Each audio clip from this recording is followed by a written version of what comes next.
You've passed the first trial, young heroes, but prepare yourselves, for there are many trials ahead of you. And each trial is more treacherous than the last. It's podcast time. Come on, grab your friends. We'll talk about very distant lands. And Matt the man and names a woman. The fun will never end. It's podcast time.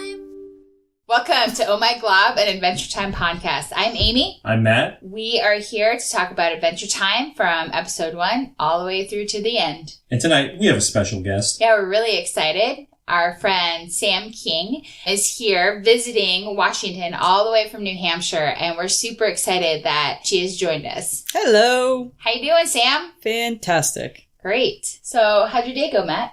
Swell. I had work today. How'd that go? It was a very slow day, and I had time to take notes on this episode. Are you excited about today? I am. Sam and I went to a baseball game. The Mariners. We went to the Mariners game, and it was flippin' incredible. Absolutely awesome. Yeah, it was really cool. So we're really excited to be here too. This was Sam's first time watching Adventure Time, and lucky for her, it's one of the weirdest episodes of the first season. So what did you think? So as a first-time viewer, I was definitely entertained by the episode. Absolutely lost as to what the heck was going on, but loved the storyline, and the subtitles were my favorite. Yeah. Yeah, Hulu takes some liberties with the subtitles at Adventure Time, and they go for it. They do. I think I watched the subtitles a little bit more than the actual characters. Yeah. Subtitles for the win. And if you don't watch shows with subtitles, I implore you to do so. As someone who loses dialogue very easily because of like my hearing, it's really cool because then you get all the text and you're like, oh, that's what they're saying? And in this show specifically, I think it's quite entertaining. Yeah, especially with so many made-up words like wrong-tious and stupid-tious. They pulled it off. Yeah. I have to agree, they did a good job. Yeah, totally. And they even mentioned that the gate farts when it closes. It's which really... I wouldn't have known. I was waiting audibly for that to actually happen and didn't hear it. I was a little disappointed. The struggle is real. So we thought it was really cool to bring Sam today, having this be her first time ever watching an Adventure Time episode. The Enchiridion is actually the first produced episode of Adventure Time, even though it is episode 5. So we thought first actual produced episode and a first timer went well together. Yeah. They pair well, don't they? We certainly do pair well. You can notice that in this episode, a lot of the voice actors sound different. Finn sounds younger because he is younger when they recorded it. Yeah. What's his face there? Jake? Oh, he always sounds the same. He sounded the same since like 1990. Cinnamon Bun sounds completely different than he does later on. Oh, absolutely. Wait, which one was Cinnamon Bun? He's the guy that cracks the castle wall with his head. He sounds much dumber later on. The donut. Yeah. This scary looking donut. Freaky deaky. He is not a cinnamon bun. Well, let's go ahead and jump into it. All right. Season 1, Episode 5, The Enchiridion. So, this episode was directed by Lara Lichatera and Patrick McCaleb.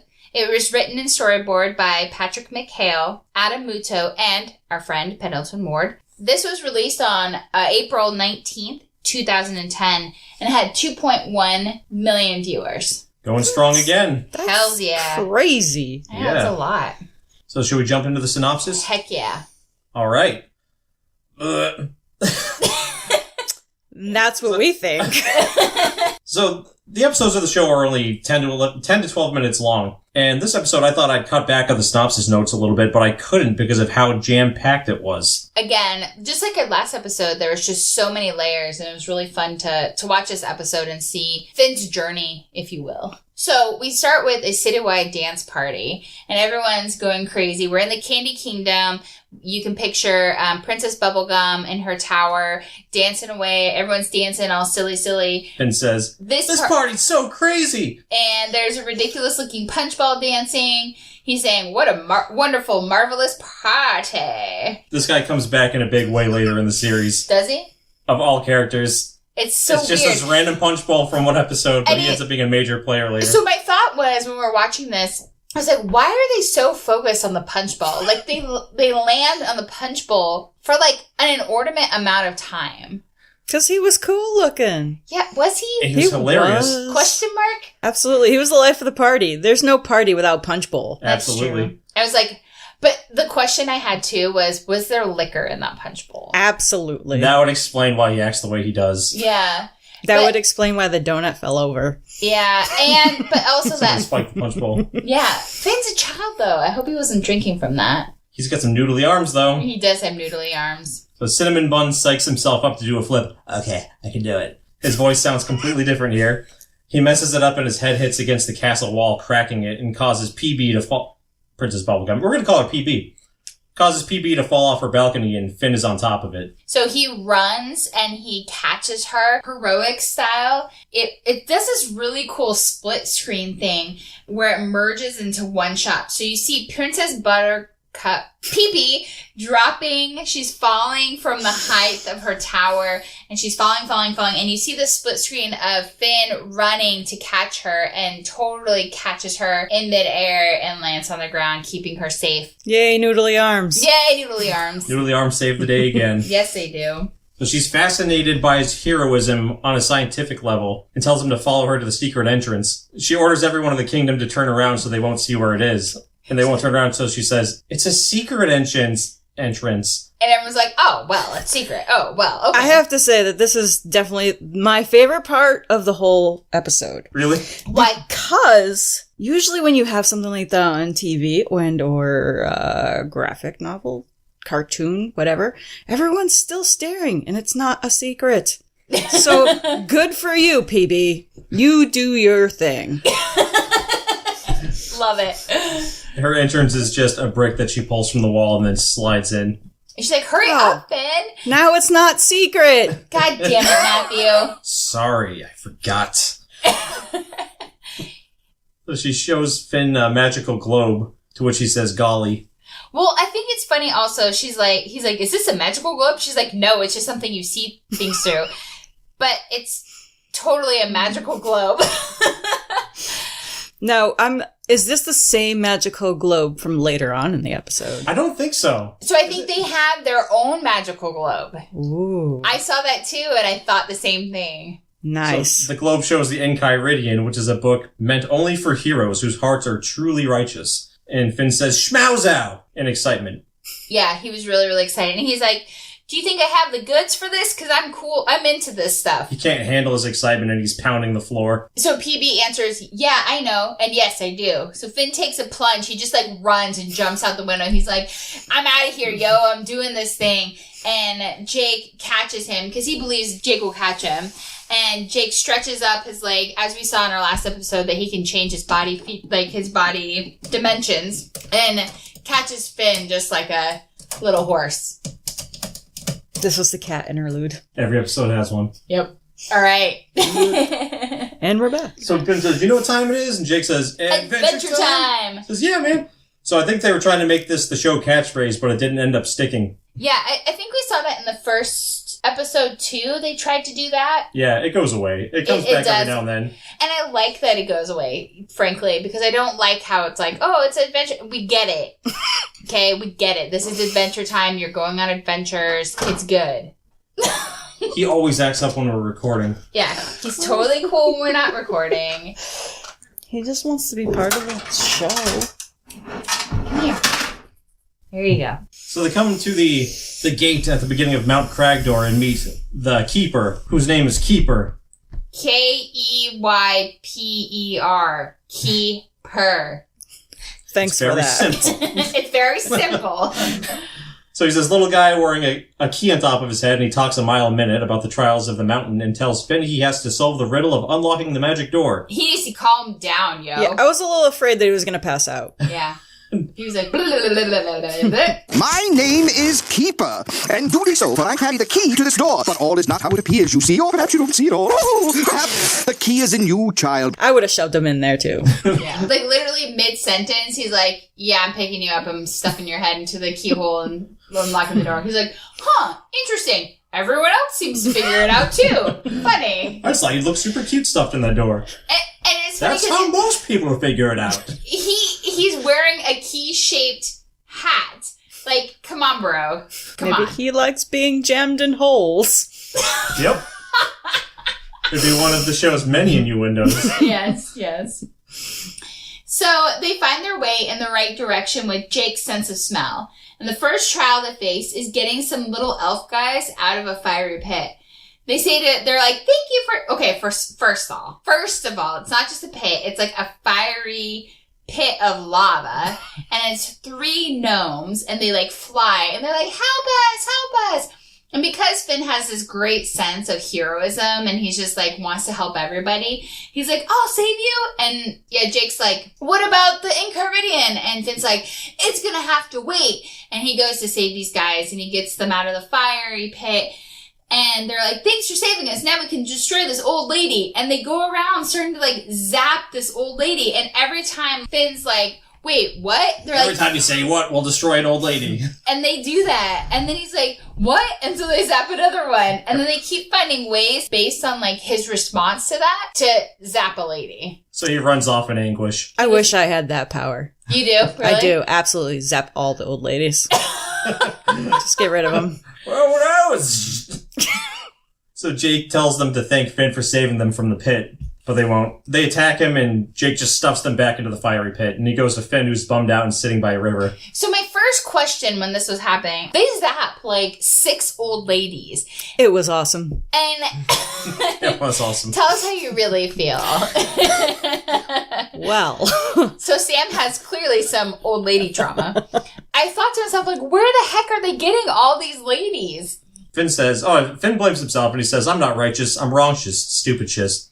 But Jake convinces him that the whole thing was an illusion. So the old ladies weren't actually there. It's just gnomes and their illusions testing his heroic attributes. Yeah, and I think this is this is just funny because I don't know if they are real or not. At the very end of the episode, they kind of pop out of existence in the last shot. I was just going to say that one of the old ladies that was zapped does show up at the end of the episode. So I guess maybe I believe Jake? But the Jake gets swallowed up instantly by a big pink baby man. Oh my gosh, this ogre was like Disgusting. freaky. I was like, when I watched it, I was like, what the hell?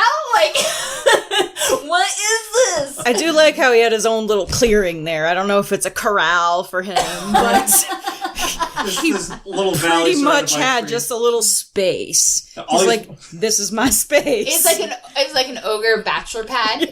Yes. The giant pink baby man ogre with little yellow hairs growing out of his forehead. But He's disgusting. You cannot hurt me! and he like eats Jake, right? So, but then Jake starts popping out of various orifices. like a bad hot dog. Wait, is it orify or orifice? Orifices. Orifices? Orifices. Okay. I Like think. orifices. Absolutely. So, Keeps popping out of his porpoises. So Jake pops out of the ogre's porpoises, and he's like, that's Eventually. cool, I found a way out, and then he like pushes him back in, and then Finn's talking to the ogre again, and then Jake's like, don't worry, I got another way out. And then you just hear him plop into the stomach. yeah, it's so funny. Oh my I think your god. dog finally fell into my stomach. So Finn has a fit, and he climbs up and grabs a $1 from the ogre's back pocket and uses it as a glider? glider to fly away. So, point of interest, this is the first time that we see and we learn that there's actual monetary or banknote currencies in OO. Although the currency of the giant is really big, it's still the fact that there's actual... I wonder if it's worth more. You think so? It could be. Big money. Big money, big money. Big dollars with big money. Big money for a big baby. My big money, give it back! Finn's like, give me back my friend, but I killed him already! So Finn swoops around and kicks him in the gut. Nads. Yeah, in the nads. And there's a fountain of vomit. And Jake is launched out. Yeah. And Finn catches him in midair and they fly to a castle on top of the mountain. I feel cheated. I want to know what the rest of the trials would have been like if they huffed it on foot. So I think that this was a clever way for them to cut out, because originally there was like 3 more trials that they were supposed to This do. cuts it down to 11 minutes. Yeah, and so I think it was too long of an episode, so they cut it and added him being able to fly to the castle via the dollar. Yeah. The giant yells up to him and he's having a fit. You're under arrest for stealing my dollar! And so Finn, being the nice guy that he is, folds $1 into an airplane and sends it back to the ogre. And Jake says, you know what that was? That was righteous. It's so interesting how they use the word righteous and wrong-tious over, I guess, a hero has to be righteous. Yeah, this episode had a very loose moral message. They really shoehorned one in there. Yeah, they did. Jake, using his sense of smell, follows the scent of the book, the Enchiridion, back into this castle. They go into a dark hall and meet a dark magician. And this guy is called the Evil Guy. On really Wikipedia. Cool original name. I have that he's also named the Dark Wizard, so... And he is voiced by Luke Skywalker himself, Mark Hamill. Who, if you didn't already know, actually is a very talented voice actor. He does a lot of voice acting. Yep. His most popular role is the Joker in the Batman animated series. Yeah. I did not know that. Yeah, he's like the definitive Joker for a lot of probably people who listen to this podcast. So the Evil Guy, or this Dark Wizard, says to Finn, enter my brain world and I'll show you some aspect of yourself you're not entirely aware of. I love that line. Then he's challenged to slay this evil beast. And it's like this weird heart, stomach, With skeleton. an electrical skeleton arm. It's this weird, it doesn't have a face. And Finn asks, is it evil? And he's like, yeah, dude, this dude's evil. And so you're evil. he beats him up. And he slays them. So then the dark magician is like, shows him an ant. He's like, kill this ant. And he's like, well, he's evil. And the guy's like, whoa. No, it's not good either. He's unaligned, so he's not good or bad, so you should kill him. He says, no! Slay this unaligned ant! And so, what does Finn do? Yells, never! And kicks the dark magician in the junk. So, what's really... In the nards. In the nards, because he's a nard kicker. When Finn kicks a dark magician, he seemingly disappears and his robe falls to the floor. This is similar to the movie Star Wars: A New Hope when Obi-Wan was killed. Yeah, I think that was on purpose. It's how a Jedi dies, and he was voiced by a Jedi. Yep, I thought that was really cool. Jedi die by being kicked in the nards? Kicked in the nards and then disappearing in the That's a red horrible way to go. It's the only way to kill a Jedi. So after he kills the dark magician, Keeper opens the door from the outside and starts to congratulate Finn. But Finn is still in like hero He's mode. still got his bloodlust. Yeah, and so Keeper's wearing this devil's costume. Like how you would imagine, like a red costume with devil horns and holding like a devil, like stick? What do you call that? Pitchfork. Pitchfork, yeah. A devil stick. Give her the devil stick so I can move the hay. And Finn, like, kicks Keeper, and Keeper's like, oh, and Finn's like, oh my gosh, I'm so sorry. Why are we wearing the devil costume? Keeper says, well, it was my pajamas and I was getting ready for bed. Which is funny, because it's clearly, like, midday outside. Yeah. So, Manish the manly minotaur walks in. If Randy Savage had a spirit animal, this would be it. Randy Savage. He introduces himself and flexes his giant muscles that have more muscles inside of them while laughing maniacally. Like there was muscles flexing their muscles. So he's overly happy, and he ushers Finn and Jake out to a picnic table where a group are watching Finn's trials through a globe. A magical special globe. magical Yes, globe. just like the one in the beginning.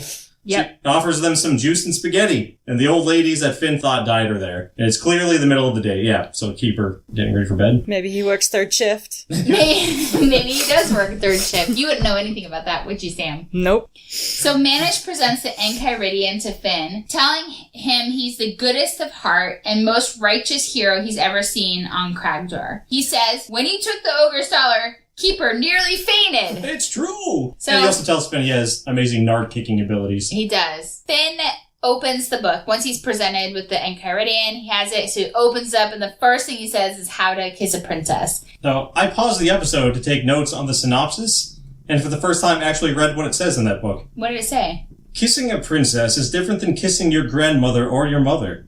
Very different. A peck on the cheek is not going to cut it. Nothing but lip-on-lip action will suffice with a true princess. It's best to first practice on a lip monster, but proceed with caution, because as everyone knows, a lip monster can easily kiss blank blank. Death. So, PB calls on hologram. Is it through the magic orb? I think she has like a hologram phone. Globe? Or that was it globe? through the I think globe? it was It through the was. globe. She showed never up mind. through the globe. Yeah. And she's like, Finn, what does it say? Manish won't tell me. Which doesn't make any sense because they just answered the phone. Like, management didn't even say anything. Wait, so is PB watching the whole time? Well, she's a princess. She can do whatever the hell she wants. That's Yeah. true. Finn then leaps into the air and yells, "Aw, yeah!" And that's it. And that closes the episode. Ta-da! So, Maddie, what did you think about this episode? Well, this one, they clearly weren't too concerned with, like, continuity and stuff like that. They just really wanted to throw as much weird stuff at you as they could and keep you entertained. And it worked for me. She said at the beginning, the Enchiridion is guarded by a mannish minotaur who ends up being, like, the friendliest character in the episode. He He's wasn't guarding anything. Yeah, he was super nice. He's like, "Dude, Finn, I love you. You were awesome." He is guarding the secret how to kiss a princess. That is That's true. important. He holds the secrets. And now that you gave that away and the secret entrance, Oh, Matt, seriously, this is why we can't have nice things. I dropped the ball. What else did you like about it? I loved everything. I don't know, I can't think of anything. now let's not be finicky. Pick one thing. So this episode is the most hyper. I think that's the best way to describe it compared to the episodes before it. It never stops moving. It's got this very fast pace through and through. Well, I think they were trying to fit so much in the episode that they really had to keep the pace going. You know, we only have 12 minutes to work with, and they want to tell this long story of how basically Finn and Jake became heroes.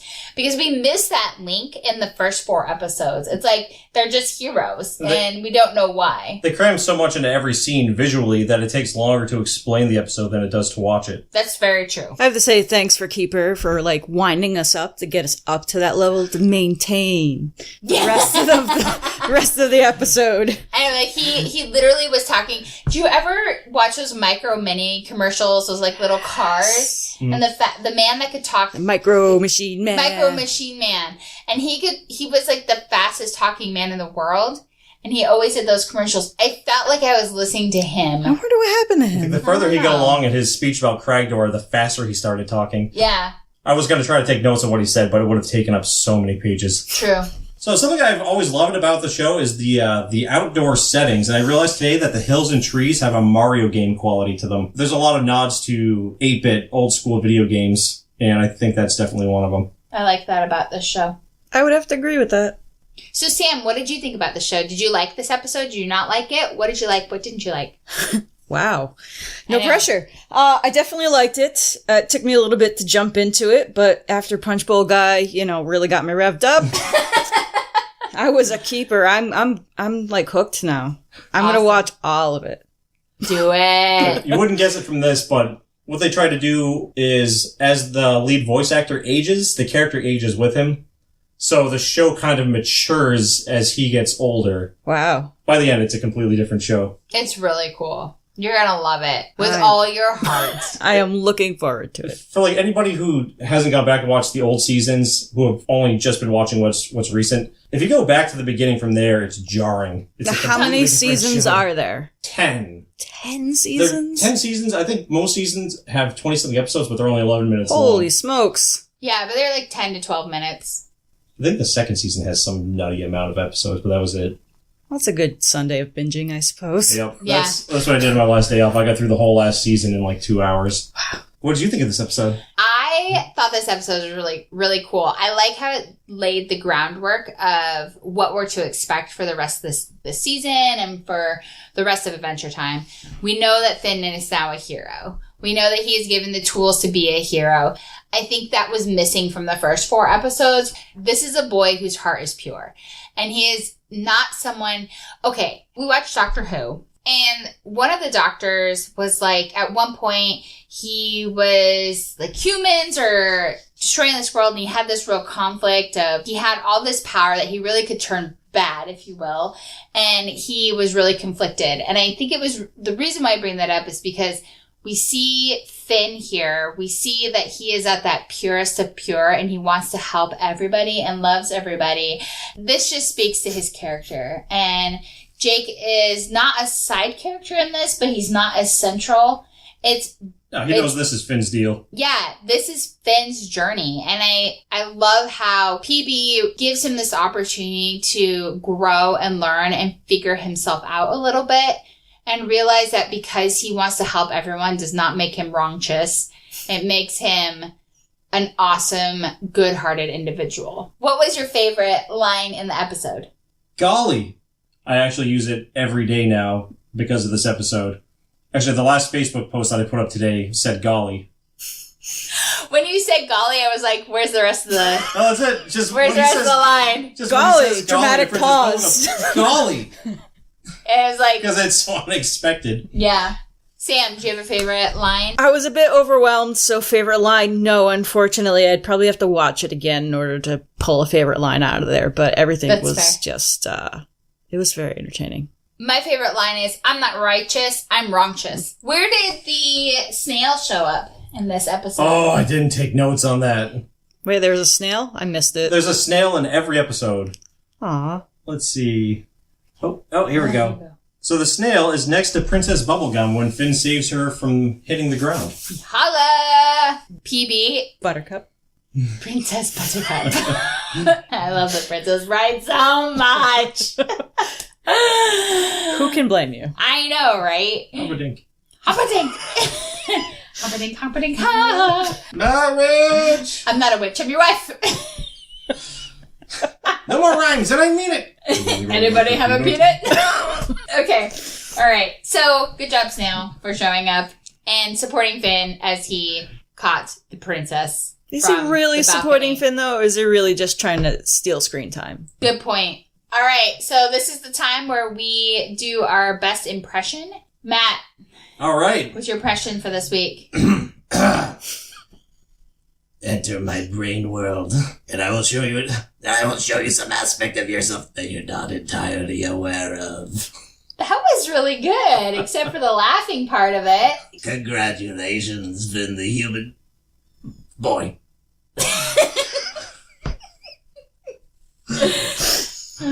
Do your best impression. My impression is PB. I was hoping it was going to be the ogre. Nope, PB. Why did you want the ogre? Because he's got a hilarious voice and it'd be funny to hear you replicate it. I can't. I'm the worst.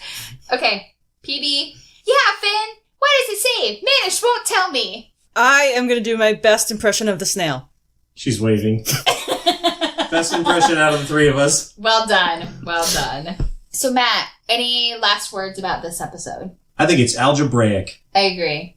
I feel like you should get that tattooed somewhere on your body. No. I don't even like the show. I'm joking.